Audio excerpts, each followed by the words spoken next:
Hi, this is Derek Murphy of creativity.com, helping you become financially and creatively independent. And today I'm just answering some common publishing questions that I get from authors.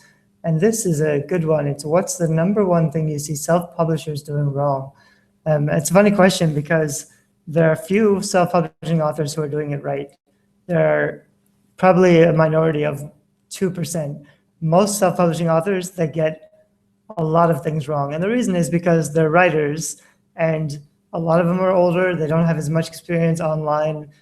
Most of them don't have any experience with design or book formatting or making websites or coding. They also probably don't have any experience with marketing or social media. So authors are kind of going into all of these spheres where they don't have any experience, and they're making an effort to do things that are effective to sell their books. And so it's difficult because there's so many things they need to learn, and there's so many things. If you don't have, whenever you're learning something new, if you don't have experience with something, you're always going to be really bad at it in the beginning. And that's true of writing, it's true of design, marketing, anything that you start and you say, okay, I'm going to learn how to do this thing.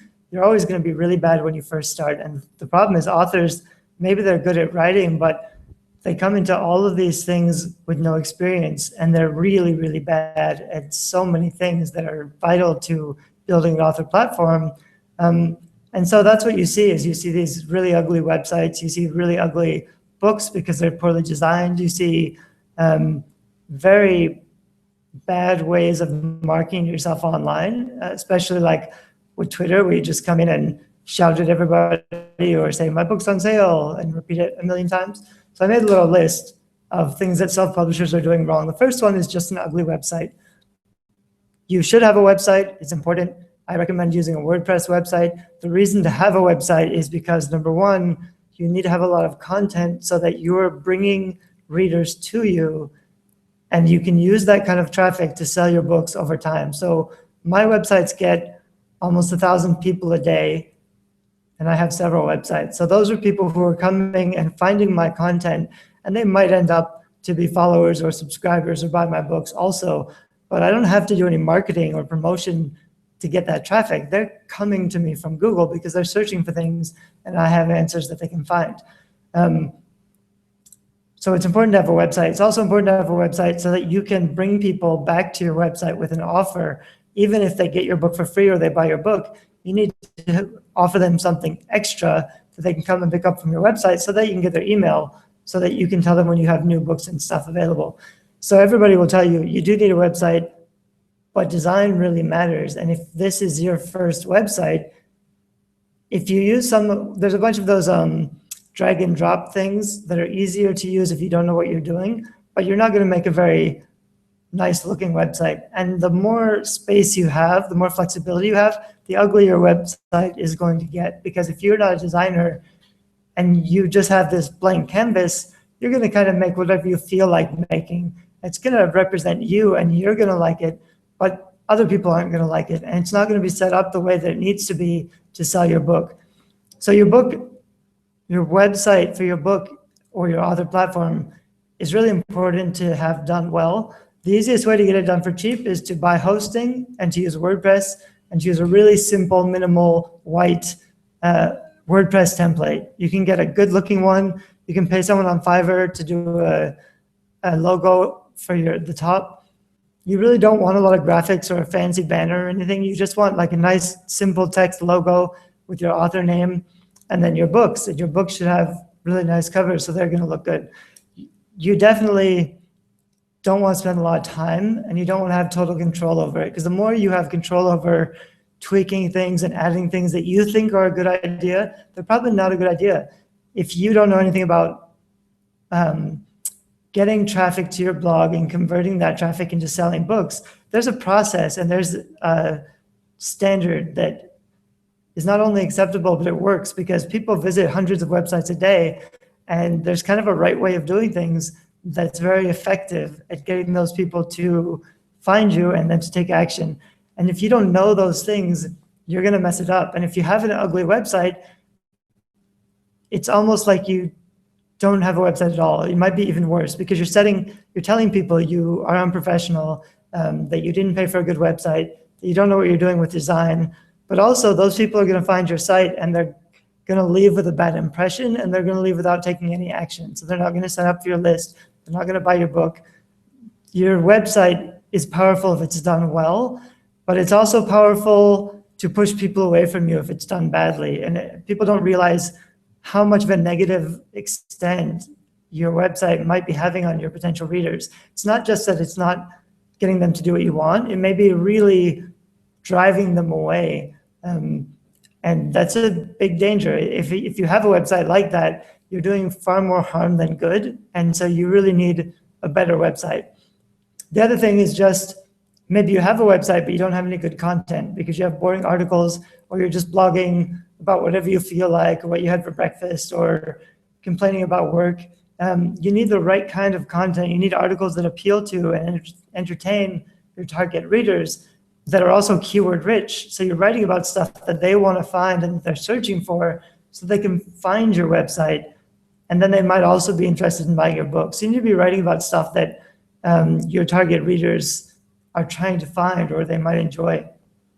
Another big mistake I see a lot of indie authors doing is they refuse to work with other people because they're scared of being used for free work, or they're afraid of giving their book away, or they're too protective of their rights. So they're really cautious about protecting their content. In the beginning, obscurity is your enemy. It's not having somebody steal your work. If somebody's stealing your work, or maybe some people put it up on a file share site, they're downloading it for free, that's good for you, because the more people read your book, the more possibility you'll have at success. There will always be people who will pay for your content, and there will always be people who don't want to pay for your content. It's better to let those people read your book for free than trying to protect it, because then they just won't read it at all. It's always better to have some reader pay nothing than to have no readers.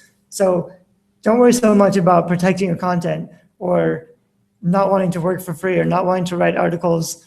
The most powerful book marketing is to write articles and put them up on other blogs with more traffic. And I know a lot of authors who say, well, I don't write for free, or I don't give away my writing for free. If you have the opportunity to put an article on a big website with a lot of traffic, that's going to bring you readers for years to come.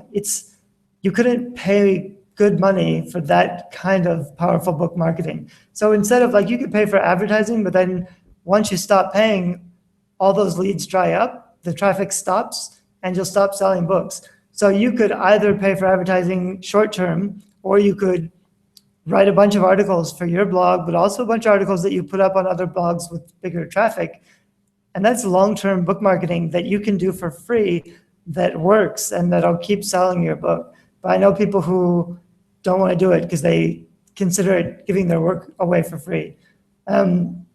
Also, having an ugly book cover, of course, your book cover is very important. It's possible to be successful with an ugly book cover, but it's much harder. And especially in the beginning, it's an uphill battle. So if you have the opportunity to get a nicer book cover, I have other videos talking a lot about book cover design. Same thing as with your website. If you're taking it over and you're totally controlling exactly what goes on your book cover, it's probably not going to look very good, because you don't know what you're doing. So what you think looks good, or what you think needs to be on the cover, is probably wrong and is going to hurt book sales. So you need to consult with an expert. Another thing that self-publishing authors do wrong is they'll start promoting right away without enough book reviews. And that's tricky. It's a chicken and egg situation, because you need book reviews before you start promoting, but you need to, for me, I do a quiet soft launch. I'll put my book up on Kindle. I'll start to email reviewers and ask people to review my book, give away copies, or set it for free or 99 cents so that there's no obstacles to buying it. I'll do that for a couple of weeks until I have at least 10 reviews before I do any serious book launching, or even before, if you have reviewers in mind, but they're kind of higher up, maybe they're best-selling authors or they have a big platform, they're not going to review your book if you have 0 reviews, because they don't know if your book is any good. They're not going to take a look at your book unless you have some reviews. So you need to have some reviews. You need to have a nice book cover. You need to have a nice author website, just so that you can start getting better reviews from higher up people with bigger platforms. Because if you send them an email and say, would you like to review my book? First thing they're going to do is to check out your author platform, your book cover, and they're going to read a couple of other reviews. So if all that stuff looks good, then maybe they'll take a look at your actual book and see if they want to review it. But if all that stuff looks like crap, or you don't have any reviews, not even going to look inside. So it's important to get those things right. And it's hard to launch quickly and hard because you really need to launch in stages and kind of get some reviews from your friends or family or peers, maybe other writers. I'll have other videos also talking about how to get more book reviews. It's important. Just what I see a lot of authors doing is they just give up, but they say, well, it's hard to get reviews. So they start advertising or promoting or doing a KDP free campaign. If you do a free campaign or a 99-cent campaign with 0 reviews, it's not going to be very successful. And you're kind of missing your opportunity because you need to have 5 or 10 reviews up before you do any of that. Another one that a lot of indie authors make a big mistake is just spamming people on Twitter or email. And I get this a lot. If you just signed up for Twitter, you don't want to say, hey, my book is cheap or free, or come over and buy it. Nobody cares about your book or about you until you give them reason to care, until you've given them value, until they know who you are. So if there's some stranger that you just added on Twitter and they don't know you, they're not going to care about your book. They're not going to do you a favor by checking out or reviewing it or anything. First, you have to build relationships by offering a lot of value, by giving away a lot of free content, or just, people say, curating content. So you go around and you find really valuable articles on the internet that you can share, or especially, follow 100 people, 1,000 people who are also authors in your genre or also work in self-publishing. Follow them and share their content. Go to their website, find their articles, share their articles, and tag them. And you'll see your traffic on Twitter will grow really quickly because when you share other people's content and tag them, they're going to retweet you. So all of their followers see you and they might follow you. You want to build up Twitter and build your followers and give away a lot of free value before you start to mention your book at all. So don't just talk about your book. I also see a lot of people, they'll tag me on Twitter, or they'll say like, hey, go look at this, or they'll send me a private message telling me to go look at their book. Or they might even email me directly and say, hey, please help me with my book. Nobody's going to help you with your book until you do something for them, or until you help them or provide value. Or maybe if your platform is really strong, you have a lot of reviews, you have a great website. But even so, that kind of direct salesy pitch where you say, go look at my book, it doesn't work so well on Twitter or Facebook because those are social media platforms. It's about being social. It's about talking with other people and sharing stuff. It's not about sales. If you want to do a direct sales, then you need to be doing advertising, targeted advertising, because that's different and that's okay to say, go buy my book if you're doing advertising. But in the beginning, use social media to be social and to share content and to be friendly and to make relationships. Don't use it just to share your book. You can write good articles on your blog and share those articles on social media and try to get people to share or retweet those articles. People will come to your website and then they can see your book on the sidebar. That's the way that you use social media to sell your book.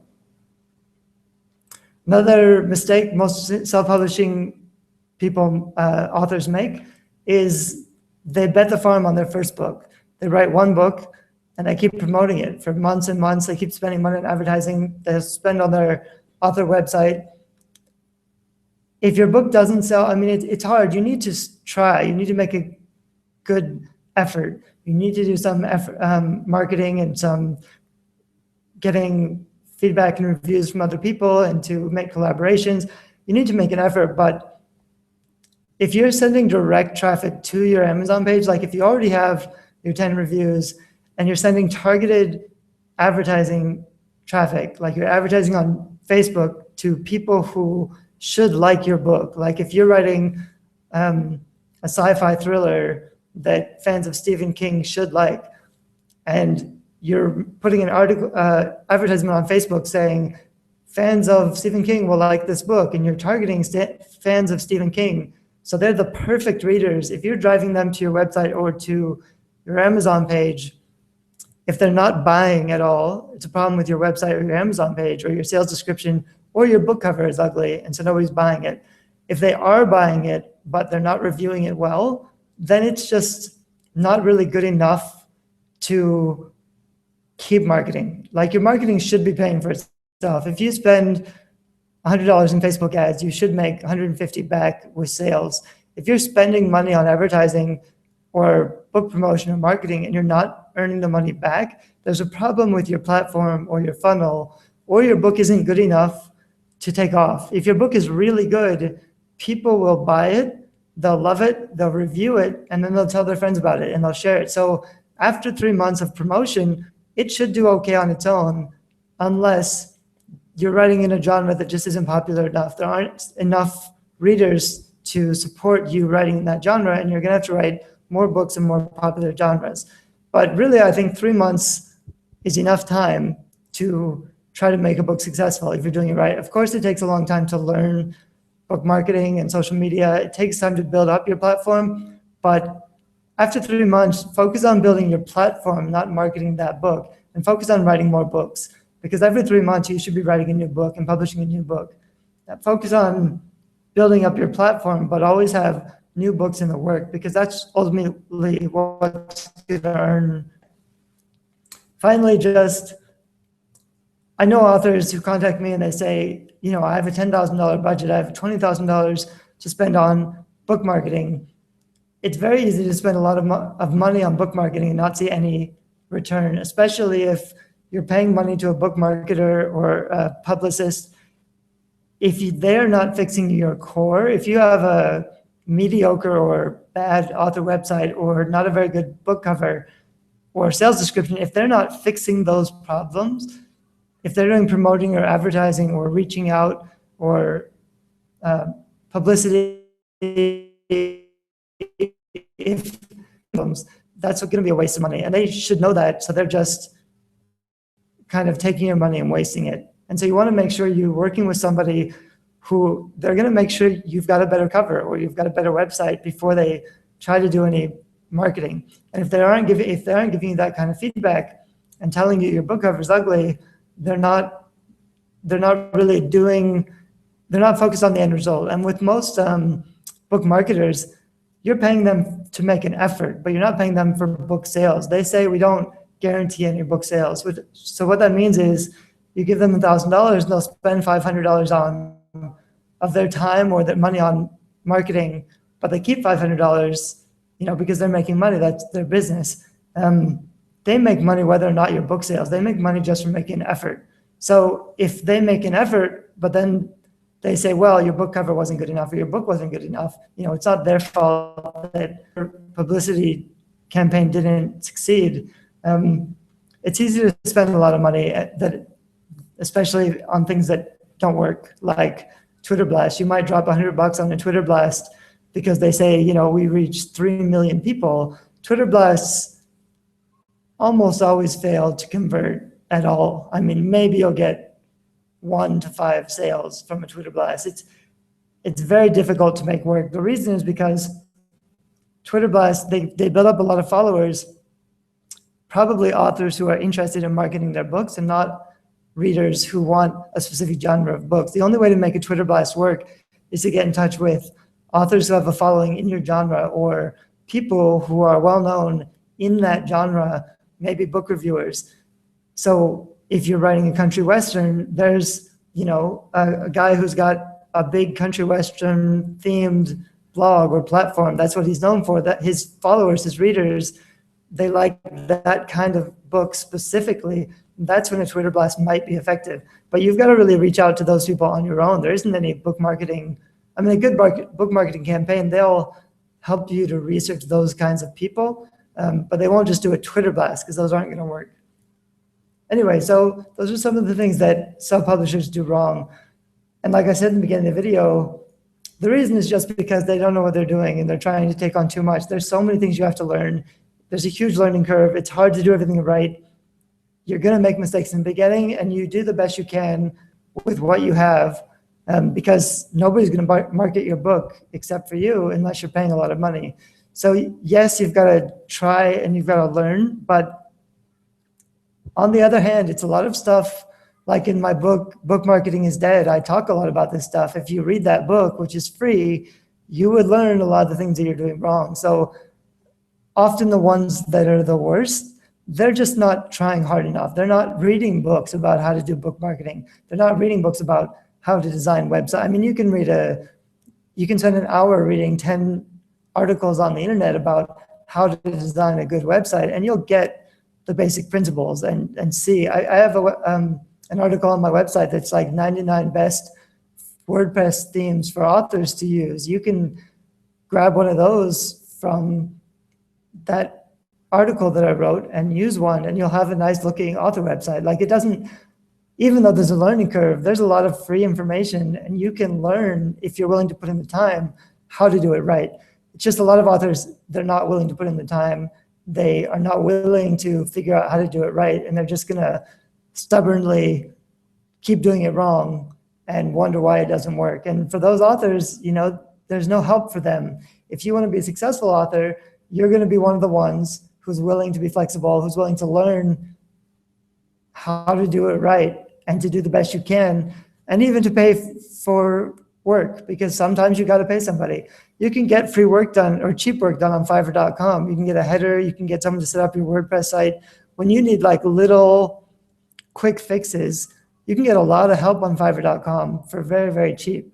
So there's really no excuse for having an ugly author website or a really ugly book cover, or you can get people to edit your author bio, your sales description. You can get people to do almost anything for you on Fiverr.com much better than you're doing on your own. So there's really no reason to say, well, I can't do it. Usually if you're doing it wrong, if you're doing design wrong, like website or book cover design, it's because you want to do it yourself because you like what you're doing, but the designs that you're coming up with yourself, they're not very good unless you're a designer or unless you've made hundreds of book cover designs or hundreds of websites, because that's how long it takes before you figure out how to do it well. And so if this is your first, you're really going to like the stuff that you design. That's the problem. You're going to really like it, and you're going to be really resistant to change because you made it. So you love it.